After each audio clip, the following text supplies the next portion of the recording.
ಕಾಂಗ್ರೆಸ್ ಪಕ್ಷಕ್ಕೆ ಒಂದು ಸಮುದಾಯದ ಓಲೈಕೆಯನ್ನು ನೇರವಾಗಿ ಹೇಳೋದಾದ್ರೆ ಮುಸಲ್ಮಾನ್ ಸಮುದಾಯದ ಓಲೈಕೆ ಅನ್ನೋ ಟ್ಯಾಗ್ ಲೈನ್ ಇಂದು ನಿನ್ನೆಯದಲ್ಲ. ಈ ಬಾರಿ ಕಾಂಗ್ರೆಸ್ ಸರ್ಕಾರದ ಬಜೆಟ್ ಅದರಲ್ಲಿ ಅನುದಾನ ಹಂಚಿಕೆಯಿಂದ ಪ್ರಾರಂಭವಾಗಿ ಗುತ್ತಿಗೆಯಲ್ಲಿ ನೀಡುವ ಮೀಸಲಾತಿವರೆಗೂ ಕೂಡ ವಿರೋಧ ಪಕ್ಷಕ್ಕೆ ಆಹಾರವಾಗಿ ಸಿಕ್ಕಿರೋದು ಇದೇ ಅಸ್ತ್ರ, ಕಾಂಗ್ರೆಸ್ ನಾಯಕರ ಮುಸಲ್ಮಾನ್ ಓಲೈಕೆ ಅಂತ ಹೇಳಿ. ಇದೇ ವಿಚಾರ ಇವತ್ತು ರಾಷ್ಟ್ರೀಯ ಮಟ್ಟದಲ್ಲಿ ಚರ್ಚೆಗೆ ಗ್ರಾಸವಾಗಿದೆ. ಕೆಲ ದಿನಗಳ ಹಿಂದಷ್ಟೇ ಮುಸ್ಲಿಂ ಗುತ್ತಿಗೆದಾರರಿಗೆ ಮೀಸಲಾತಿ ನೀಡಿದ್ದ ರಾಜ್ಯ ಸರ್ಕಾರ ಆ ಆದೇಶವನ್ನ ಉಳಿಸಿಕೊಳ್ಳೋ ಸಲುವಾಗಿ ಸಂವಿಧಾನಕ್ಕೆ ಬದಲಾವಣೆ ತಂದ್ರೂ ಪರವಾಗಿಲ್ಲ ಅನ್ನೋ ಮನಸ್ಥಿತಿಗೆ ತಲುಪಿದೆಯಾ? ಇಂಥದ್ದೇ ಹೇಳಿಕೆಯನ್ನ ಡಿಸಿಎಂ ಡಿಕೆ ಶಿವಕುಮಾರ್ ಅವರು ಕೊಟ್ರ ಅನ್ನೋ ಅನುಮಾನ. ಈ ಅನುಮಾನದ ಸುತ್ತವೇ ಇವತ್ತು ಇಡೀ ದಿನ ರಾಷ್ಟ್ರವ್ಯಾಪಿ ಚರ್ಚೆಯಾಗಿದೆ.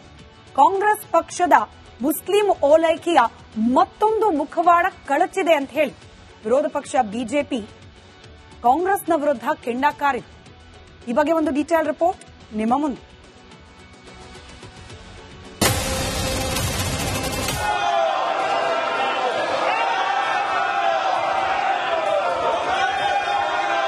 ಜೈ ಹಿಂದ್, ಜೈ ಸಂವಿಧಾನ್. ಕಾಂಗ್ರೆಸ್ಸಿಗರು ಮಾತೆತ್ತಿದ್ರೆ ಸಂವಿಧಾನ ಅನ್ನೋರು, ಪ್ರಮಾಣ ವಚನವನ್ನು ಸಂವಿಧಾನದ ಹೆಸರಲ್ಲೇ ತೆಗೆದುಕೊಳ್ಳೋರು. ಆದ್ರೆ ಅದೇ ಕಾಂಗ್ರೆಸ್ ನಾಯಕರು ಕರ್ನಾಟಕದಲ್ಲಿ ಸಂವಿಧಾನದ ಹನನ ಮಾಡುತ್ತಿರೋದು ಜಗಜ್ಜಾಹೀರಾಗಿದೆ. ಅಂಬೇಡ್ಕರರು ಬರೆದ ಸಂವಿಧಾನದಲ್ಲಿ ಧರ್ಮಾಧಾರಿತ ಮೀಸಲಾತಿ ಕೊಡಬಾರದು ಅಂತ ಸ್ಪಷ್ಟವಾಗಿ ಬರೆಯಲಾಗಿದೆ. ಬಾಬಾ ಸಾಹೇಬರ ಮಾತನ್ನೇ ಮೀರಿ ಮುಸ್ಲಿಂ ಗುತ್ತಿಗೆದಾರರಿಗೆ ಕಾಂಗ್ರೆಸ್ ಮೀಸಲಾತಿ ನೀಡಿದೆ. ಇದೀಗ ಅಗತ್ಯ ಬಿದ್ದರೆ ಮುಸ್ಲಿಮರಿಗಾಗಿ ಸಂವಿಧಾನವನ್ನೇ ಬದಲಿಸ್ತೀವಿ ಅಂತ ಇದೆಯಂತೆ. ಮೀಸಲಾತಿಗಾಗಿ ಸಂವಿಧಾನದ ಬದಲಾವಣೆ ಕೋಲಾಹಲ ಎಬ್ಬಿಸಿದ ಡಿಕೆ ಶಿವಕುಮಾರ್. ಅವಕಾಶ ಸಿಕ್ಕಾಗ್ಲೆಲ್ಲ ಮುಸ್ಲಿಂ ಪ್ರೇಮ ಮೆರೆಯೋ ಕಾಂಗ್ರೆಸ್ ನಾಯಕರು ಇದೀಗ ಮತ್ತೊಂದು ಎಡವಟ್ಟನ್ನ ಮಾಡಿಕೊಂಡಿದ್ದಾರೆ. ನಿನ್ನೆ ಮಾತಾಡಿದ ಡಿಕೆ ಶಿವಕುಮಾರ್ ಮುಸ್ಲಿಮರಿಗಾಗಿ ಸಂವಿಧಾನವನ್ನೇ ಬದಲಿಸುತ್ತೇವೆ ಎಂದಿದ್ದಾರಂತೆ. ಡಿಸಿಎಂ ಡಿಕೆ ಶಿವಕುಮಾರ್ ಏನ್ ಹೇಳಿದ್ರು ಅಂತ ನೋಡೋದಾದ್ರೆ, ನಾವು ಏನಾದ್ರೂ ಆರಂಭಿಸಿದ್ರೆ ಕೋರ್ಟ್ಗೆ ಹೋಗ್ತಾರೆ, ಆ ದಿನ ಪಕ್ಕಾ ಬಂದೇ ಬರುತ್ತೆ, ನಾವು ಕಾಯೋಣ. ಬಹಳ ಬದಲಾವಣೆ ಇದೆ, ಸಂವಿಧಾನ ಬದಲಾಗಲಿದೆ, ಕೆಲ ತೀರ್ಪುಗಳಿಂದ ಸಂವಿಧಾನ ತಿದ್ದುಪಡಿಯಾಗುತ್ತೆ, ನೋಡೋಣ ಏನಾಗುತ್ತೆ ಅಂತ ಡಿಕೆ ಶಿವಕುಮಾರ್ ಹೇಳಿದ್ದಾರೆ. ಬಂಡೆ ವಿರುದ್ಧ ಕೆರಳಿ ಕೆಂಡವಾದ ಕೇಸರಿ ಸೇನೆ. ಉಪಮುಖ್ಯಮಂತ್ರಿ ಡಿಕೆ ಶಿವಕುಮಾರ್ ಅವರ ಹೇಳಿಕೆಯಿಂದ ಇವರ ಬಂಡವಾಳ ಬಯಲಾಗಿದೆ. ಕಾಂಗ್ರೆಸ್ ಪಕ್ಷದ ಬಂಡವಾಳ ಇವತ್ತು ಬಯಲಾಗಿದೆ.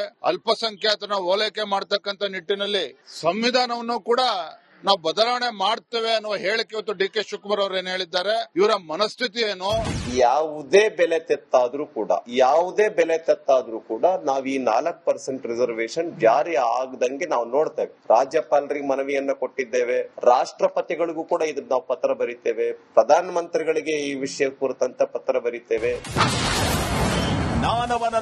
ನಾನವನಲ್ಲ ಎಂದ ಡಿಸಿಎಂ ಡಿಕೆಶಿ. ಬಿಜೆಪಿ ಏನ್ ಮಾತಾಡಿದ್ದಾರೆ, ಏನು ಪ್ರಸ್ತಾವನೆ ಮಾಡ್ತಾರೆ ಅದು ಅಪ್ಪಟ ಸುಳ್ಳು. ನಾನು ಹೇಳಿದ್ದೇನೆ, ನಾವು ಇಂಥ ಅನೇಕ ಸಂದರ್ಭದಲ್ಲಿ ಕೋರ್ಟ್ಗಳಲ್ಲಿದೆ, ಕೋರ್ಟ್ಗಳಲ್ಲಿ ಚರ್ಚೆ ಆಗ್ತದೆ, ಇವೆಲ್ಲ ಕೋರ್ಟ್ಗೆ ಹೋಗ್ತದೆ. ಕೋರ್ಟ್ಗಳಲ್ಲಿ ಆಗ್ಬೇಕಾದ್ರೆ ಬೇಕಾದಷ್ಟು ಸಂವಿಧಾನಗಳ ತಿದ್ದುಪಡಿಗಳಾಗಿದೆ ಅಂತ ನಾನು ಜನರಲ್ ಪಾಸ್ ಮಾಡಿದ್ದೇನೆ ಹೊರತು ನಾನು ಇದು ರಾಜಕೀಯವಾಗಿ ಅದನ್ನು ಉಪಯೋಗಿಸ್ಕೊಳ್ತೇನೆ. ಅವ್ರಿಗೇನು ಇಲ್ಲ, ಅವ್ರಿಗೆ ರಾಜಕೀಯ they have failed in their budget. DK Shivakumar ಹೇಳಿಕೆ ದೇಶದ ರಾಜಕಾರಣದಲ್ಲಿ ಕೋಲಾಹಲ ಎಬ್ಬಿಸಿದೆ. ಇದನ್ನ ಕೈಪಡೆ ಹೇಗೆ ನಿಭಾಯಿಸುತ್ತೆ ಅಂತ ಕಾದ್ ನೋಡೋಣ. Bureau report, republic Kannada. Congress ಪಕ್ಷಕ್ಕೆ ಒಂದು ಸಮುದಾಯದ ಓಲೈಕೆಯನ್ನು ನೇರವಾಗಿ ಹೇಳೋದಾದ್ರೆ ಮುಸಲ್ಮಾನ್ ಸಮುದಾಯದ ಓಲೈಕೆ ಅನ್ನೋ ಟ್ಯಾಗ್ ಲೈನ್ ಇಂದು ನಿನ್ನೆಯದಲ್ಲ. ಈ ಬಾರಿ ಕಾಂಗ್ರೆಸ್ ಸರ್ಕಾರದ ಬಜೆಟ್ ಅದರಲ್ಲಿ ಅನುದಾನ ಹಂಚಿಕೆಯಿಂದ ಪ್ರಾರಂಭವಾಗಿ ಗುತ್ತಿಗೆಯಲ್ಲಿ ನೀಡುವ ಮೀಸಲಾತಿವರೆಗೂ ಕೂಡ ವಿರೋಧ ಪಕ್ಷಕ್ಕೆ ಆಹಾರವಾಗಿ ಸಿಕ್ಕಿರೋದು ಇದೇ ಅಸ್ತ್ರ, ಕಾಂಗ್ರೆಸ್ ನಾಯಕರ ಮುಸಲ್ಮಾನ್ ಓಲೈಕೆ ಅಂತ ಹೇಳಿ. ಇದೇ ವಿಚಾರ ಇವತ್ತು ರಾಷ್ಟ್ರೀಯ ಮಟ್ಟದಲ್ಲಿ ಚರ್ಚೆಗೆ ಗ್ರಾಸವಾಗಿದೆ. ಕೆಲ ದಿನಗಳ ಹಿಂದಷ್ಟೇ ಮುಸ್ಲಿಂ ಗುತ್ತಿಗೆದಾರರಿಗೆ ಮೀಸಲಾತಿ ನೀಡಿದ್ದ ರಾಜ್ಯ ಸರ್ಕಾರ ಆ ಆದೇಶವನ್ನ ಉಳಿಸಿಕೊಳ್ಳೋ ಸಲುವಾಗಿ ಸಂವಿಧಾನಕ್ಕೆ ಬದಲಾವಣೆ ತಂದ್ರೂ ಪರವಾಗಿಲ್ಲ ಅನ್ನೋ ಮನಸ್ಥಿತಿಗೆ ತಲುಪಿದೆಯಾ? ಇಂಥದ್ದೇ ಹೇಳಿಕೆಯನ್ನ ಡಿಸಿಎಂ ಡಿಕೆ ಶಿವಕುಮಾರ್ ಅವರು ಕೊಟ್ರ ಅನ್ನೋ ಅನುಮಾನ. ಈ ಅನುಮಾನದ ಸುತ್ತವೇ ಇವತ್ತು ಇಡೀ ದಿನ ರಾಷ್ಟ್ರವ್ಯಾಪಿ ಚರ್ಚೆಯಾಗಿದೆ. ಕಾಂಗ್ರೆಸ್ ಪಕ್ಷದ ಮುಸ್ಲಿಂ ಓಲೈಕೆಯ ಮತ್ತೊಂದು ಮುಖವಾಡ ಕಳಚಿದೆ ಅಂತ ಹೇಳಿ ವಿರೋಧ ಪಕ್ಷ ಬಿಜೆಪಿ ಕಾಂಗ್ರೆಸ್ನ ವಿರುದ್ಧ ಕೆಂಡಕಾರಿದೆ. ಈ ಬಗ್ಗೆ ಒಂದು ಡೀಟೇಲ್ ರಿಪೋರ್ಟ್ ನಿಮ್ಮ ಮುಂದೆ.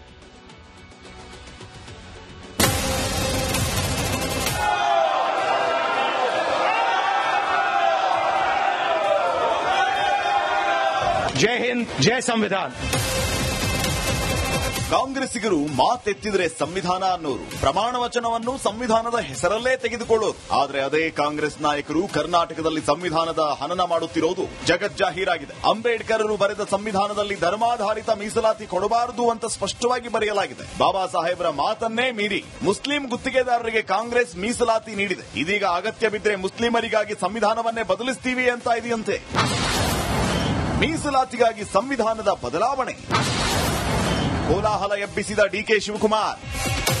ಅವಕಾಶ ಸಿಕ್ಕಾಗ್ಲೆಲ್ಲ ಮುಸ್ಲಿಂ ಪ್ರೇಮ ಮೆರೆಯೋ ಕಾಂಗ್ರೆಸ್ ನಾಯಕರು ಇದೀಗ ಮತ್ತೊಂದು ಎಡವಟ್ಟನ್ನ ಮಾಡಿಕೊಂಡಿದ್ದಾರೆ. ನಿನ್ನೆ ಮಾತಾಡಿದ ಡಿಕೆ ಶಿವಕುಮಾರ್ ಮುಸ್ಲಿಮರಿಗಾಗಿ ಸಂವಿಧಾನವನ್ನೇ ಬದಲಿಸುತ್ತೇವೆ ಎಂದಿದ್ದಾರಂತೆ.